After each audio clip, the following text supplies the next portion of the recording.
Hi வணக்கம்.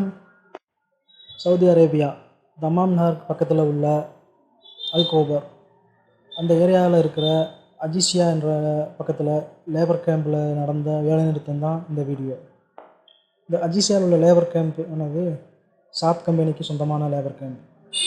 இந்த labour கேம்பில் ஏறக்குறையா 6000 லேபர் வேலை பார்த்துக்கிட்டு இருந்தாங்க. சாத் கம்பெனி ஒர்க்கர்ஸ் தான் எல்லோரும். இந்த சாத் கம்பெனியோட ஃபவுண்டர் மானல் சானா, ஃபவுண்டரும் அவர் தான், சேர்மனும் அவர் தான். இந்த வேலை நிறுத்தம் ஜூலை 2016 ஆரம்பிச்சு 2017 வரைக்கும் நீண்டுக்கிட்டே போச்சு. அப்கேக் என்ற இடத்துலையும் இதே போல் வேலை நிறுத்தம் சாத் கம்பெனி லேபர்ஸால் மேற்கொள்ளப்பட்டது. இந்த கம்பெனியில் வேலை பார்த்தவங்க நிறையா பேர் இந்தியா, பாகிஸ்தான், பங்களாதேஷ், எகிப்து, சூடான், அப்புறம் ஸ்ரீலங்கா, பிலிப்பைன்ஸு இந்த நாட்டை சேர்ந்தவங்க நிறையா பேர் இந்த கம்பெனியில் ஒர்க்கர்ஸாக வேலை பார்த்துட்டு இருந்தாங்க. அதே போல் வேலை நிறுத்தம் சாத் குரூப் கம்பெனிக்கு கீழே வருகிற சாத் ஸ்பெஷலிஸ்ட் ஹாஸ்பிட்டல், அங்கேயும் வேலை நிறுத்தத்தை டாக்டரு, நர்ஸு எல்லாருமே நடத்திக்கிட்டு இருந்தாங்க. இந்த வேலை நிறுத்தம் ஆரம்பிக்கிறதுக்கு முன்னாடி ஃபஸ்ட்டு நாங்கள் போய் ரோட்டில் போகிற வண்டிகளை மறைச்சோம். அந்த இஷ்யூ பெரிய பிரச்சனையாகவும் போலீஸ் தலையிட்டு போலீஸ் வந்து சொன்னாங்க, இங்கே உங்களோட லேபர் கேம்புக்குள்ளே இருந்து வேலை நிறுத்தத்தை நீங்கள் பண்ணுங்கள், எங்களுக்கு ஒரு பிரச்சனையும் இல்லை, நாங்கள் கவர்மெண்ட்டுக்கு தெரிவிக்கிறோம் அப்படின்னு. எதனால் இந்த வேலை நிறுத்தம்னா, சாத் கம்பெனியில் வேலை பார்த்த நிறையா லேபர்ஸுக்கு எல்லாருக்குமே 5 மாதம் சம்பளம் பாக்கி, 1 வருஷம் சம்பளம் பாக்கி, அப்புறம் சாப்பாடுக்கு காசு கொடுக்காதது, அப்புறம் உள்ளக்க இருந்த மெஸ்ஸுக்கு காசு கொடுக்காதனால மெஸ்ஸையும் இழுத்து மூடிட்டாங்க. அந்த நேரத்தில் அந்த கம்பெனியில் வேலை பார்த்தவங்க எப்படியும் சுமார் ஒரு 6000 லேபர்ஸ் இருப்பாங்க. 6000 லேபர்ஸ்க்கும் சம்பளம் கொடுக்காம, அக்கமா ரினியூவல் பண்ணாமல் நிறையா பிரச்சனைகளாக போய்ட்டு இருந்துச்சு. இக்கமா அப்படின்னு சொன்னால் அது வந்து அந்த நாட்டில் இருக்கிறதுக்கு உண்டான பெர்மிட்டு வருஷம் ரினியூவல் பண்ணணும். ரினியூவல் பண்ணுறது கம்பெனி தான் பண்ணி கொடுக்கணும். அது ரொம்ப நாளாக பண்ணாமல் வச்சுருந்தாங்க. அதனால் வெளியில் எங்கேயும் போக முடியாது. வெளியில் போனால் போலீஸ் அரெஸ்ட் பண்ணி ஜெயில் கொண்டு போய் போட்டுருவாங்க.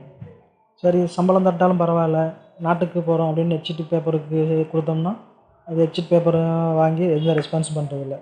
இந்த பிரச்சனைனால் நிறையா பேருக்கு நிறையா பிரச்சனை வந்துச்சு. ஃபேமிலி பிரச்சனை, அப்புறம் நிறையா பிரச்சனை. அதனால் எல்லோரும் ஒன்றா சேர்ந்து ஒரு வேலை நிறுத்தத்தை ஆரம்பித்தோம்.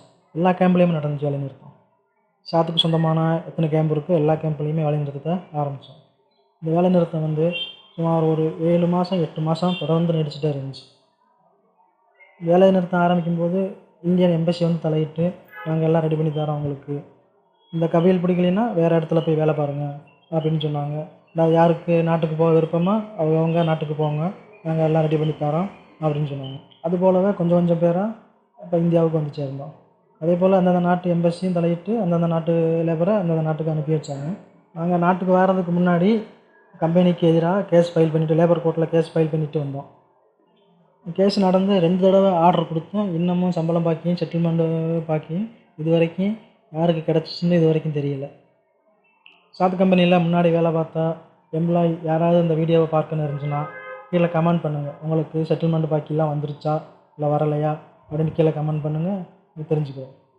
புதுசாக வெளிநாட்டுக்கு வேலைக்கு போகிறவங்க கவனிக்க வேண்டியது, இப்போ உங்கள் ஃப்ரெண்டு வேலைக்கு போயிருக்கலாம் வெளிநாட்டுக்கு, அவங்க ஏர்போர்ட்டில் இருந்து வீடியோ எடுத்து போடலாம், இல்லை ஃபோட்டோ எடுத்து போடலாம், இல்லை ஹம்மர் காரு, ஒரு BMW காரு அது பக்கத்தில் நின்று ஃபோட்டோ எடுத்து போடலாம். அதெல்லாம் ஒரு ஃபோட்டோக்காண்டி எடுத்து போடுறது. அது பின்னாடி ஒரு வாழ்க்கை இருக்குங்க, அதை பற்றி சொல்ல மாட்டாங்க.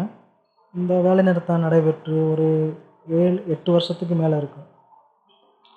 புதுசாக வேலைக்கு வெளிநாட்டுக்கு போகிறவங்க கவனிக்க வேண்டியது முக்கியமான விஷயம் உங்களுக்கு பாதுகாப்பு. அப்புறமா நீங்கள் வேலை பார்க்குற பணத்துக்கு ஒரு கேரண்டி. நீங்கள் எந்த நாட்டுக்கு வேலைக்கு போகிறீங்களோ அந்த நாட்டில் இந்தியன் எம்பசி செயல்படும். அந்த எம்பசியோட கான்டாக்ட் நம்பரு நீங்கள் வைக்கிறது ரொம்ப அவசியம், இம்பார்ட்டண்ட்டாக இருக்கும். ஏன்னா ஏதாவது பிரச்சனை வரும்போது நம்ம நாட்டுக்கு வர்றதுக்கு அவங்க உதவி பண்ணுவாங்க. எங்களுக்கு இந்த பிரச்சனை நடக்கும்போது இந்தியன் எம்பசி தான் வந்து உதவி பண்ணாங்க. அதுவும் நாங்கள் அந்த ஆர்ப்பாட்டம் பண்ணி வேலை நிறுத்தம் பண்ணி ரோட்டில் போகிற வண்டிகளை மறித்து இது பண்ணதுனால தான் அவங்களும் தலையிட்டு இந்த பிரச்சனையை தீர்க்கிறதுக்கு கொஞ்சம் செயல்பட்டாங்க. இது நடந்துக்கிட்டு இருக்கும்போது யாருன்னா தெரியாது, வண்டியில் போகிறவங்க வரவங்க எல்லோரும் நிறுத்தி அவங்களால முடிஞ்ச உதவிகள் செஞ்சுட்டு போவாங்க. அரிசி, பருப்பு, எண்ணெய், அவங்களால என்ன முடியுமோ அதை கொடுத்துட்டு சாப்பாடு வாங்கி கொடுத்துட்டு போவாங்க. இன்னும் அவங்களால கொடுக்க முடியாது, ஏன்னா 6000 பேருக்கு மேலே இருப்பாங்க ஒவ்வொரு கேம்ப்லேயும். இந்த கம்பெனியோட ஃபவுண்டரு மானல் சானாட்ட நல்லா சொத்து இருக்குது. நிறையா இடத்துல இடங்கள், வீடு, காரு, அப்புறம் இது போல் நிறையா ப்ராப்பர்ட்டி அந்த கம்பெனி பேர்லேயே இருந்துச்சு. இது நடந்ததுக்கு அப்புறமா அந்த கம்பெனி சுத்தமாக வெளுத்து மூடிட்டாங்க. அப்புறம் கொஞ்ச நாள் கழித்து கேள்விப்பட்டோம், ஃபவுண்டர் மானல் சனாவை ஜெயிலில் பிடிச்சிட்டு வச்சுட்டாங்க அப்படின்னு கேள்விப்பட்டோம். அவருக்கு சவுதியில் மட்டும் ப்ராப்பர்ட்டி இல்லை, வெளிநாடுகளில் லண்டனில், ஜெனீவா, அமெரிக்கா, நிறையா தீவுகளில் நிறையா இடத்த வாங்கி போட்டு வச்சுருந்தார். ரியல் எஸ்டேட்டில் நல்லா கொடிகட்டி பறந்துக்கிட்டு இருந்தார் இந்த சமயத்தில். ரியல் எஸ்டேட்டு, ஃபைனான்ஸு, எஜுகேஷனு, அப்புறம் ஹெல்த் கேரு, இதுபோல் நிறையா கம்பெனி ரன் பண்ணிக்கிட்டு இருந்தார். நல்லா போயிட்டுருந்த கம்பெனி திடீர்னு லாஸ் ஆச்சுன்னா மானல் சானாவுக்கும் அல்கொசைஃபி ஃபேமிலி, ஏன்னா அவரோட சொந்தக்கார ஃபேமிலி தான் அவர், அந்த ஃபேமிலிக்கு எங்களுக்கு லண்டனில் ஒரு கேஸ் நடந்துக்கிட்டு இருந்துச்சு. அந்த கேஸுன்னா என்ன பிரச்சனைன்னு அடுத்த வீடியோவில் நம்ம தெளிவாக பார்க்கலாம். இந்த வீடியோவை முன்னாள் வேலை பார்த்த சாத்து கம்பெனியில் முன்னாள் வேலை பார்த்த ஒர்க்கர்ஸு இல்லை எம்ப்ளாயி யாராவது பார்க்க நேர்ந்துச்சுன்னா, உங்களுக்கு சம்பளமோ செட்டில்மெண்ட்டு எல்லாம் வந்துருச்சுன்னா கமெண்ட் பண்ணுங்கள். யாருக்கும் வரலைன்றாலும் கமெண்ட் பண்ணுங்கள். உங்களுக்கு யாருன்னு தெரிஞ்ச ஹெட் ஆஃபீஸில் இது இப்போவும் வேலை பார்த்துக்கிட்டு இருக்காங்க, அவங்க கான்டாக்ட் நம்பர் இருந்துச்சுன்னா எல்லாருக்கும் கொஞ்சம் கமெண்ட் பண்ணி விடுங்க பார்க்கலாம். இது வரைக்கும் இந்த வீடியோவை பார்த்தவங்களுக்கு மிக்க நன்றி.